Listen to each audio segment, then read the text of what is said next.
Je vous présente l'homme le plus recherché d'Afrique. Cet homme est traqué depuis 2005 par la justice internationale.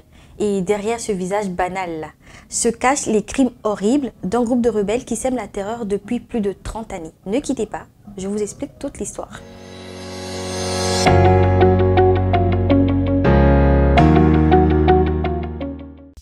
Joseph Kony, c'est comme ça qu'il s'appelle, est le fondateur de l'armée de résistance du Seigneur, en anglais Lord's Resistance Army. C'est un groupe de rebelles qui sème la terreur en Ouganda. Kony, qui plus jeune a été enfant de cœur, est aussi surnommé le Messie sanglant. La méthode de recrutement de la LRA, c'est l'enlèvement d'enfants. Depuis 2002, c'est plus de 60 000 enfants qui ont été enlevés dans le nord de l'Ouganda pour devenir des disciples et des soldats. Pour les endurcir, on les oblige à tuer leurs parents et leurs amis. Ils sont battus et drogués et les filles sont transformées en esclaves sexuels.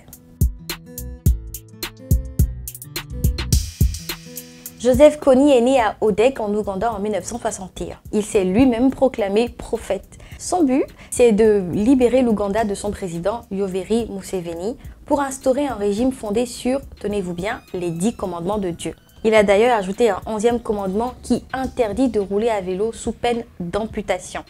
Ses disciples, qui sont aussi ses combattants, le croient véritablement prophète de Dieu et le pensent même immortel.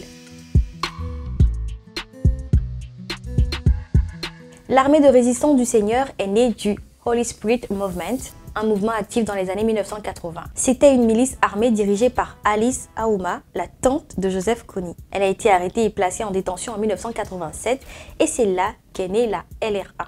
Impossible de dire précisément combien de membres compte ce groupe, mais ce qu'on peut dire par contre, c'est que depuis sa création, des dizaines de milliers de civils ont été tués, pillés et violés.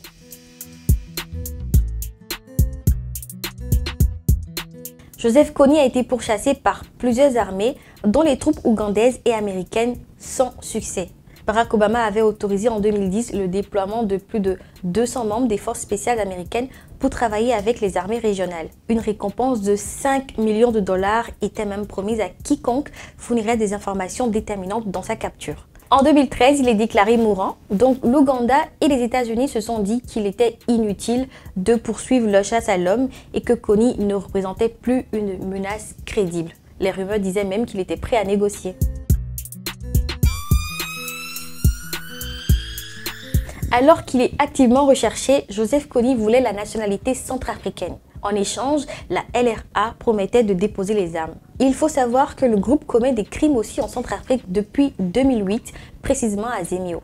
La population de cette préfecture vit dans l'horreur avec des meurtres, des viols, des enlèvements, de la torture et l'enrôlement d'enfants soldats. Selon des informations qui n'ont pas été confirmées, je tiens à le préciser, Joseph Kony aurait été localisé en avril 2022 au Darfour au Soudan. Alors, même si la chasse à l'homme a été suspendue, le mandat d'arrêt international lancé contre lui est toujours en cours et sa folie meurtrière aussi. Espérons qu'il se fasse choper d'ici là.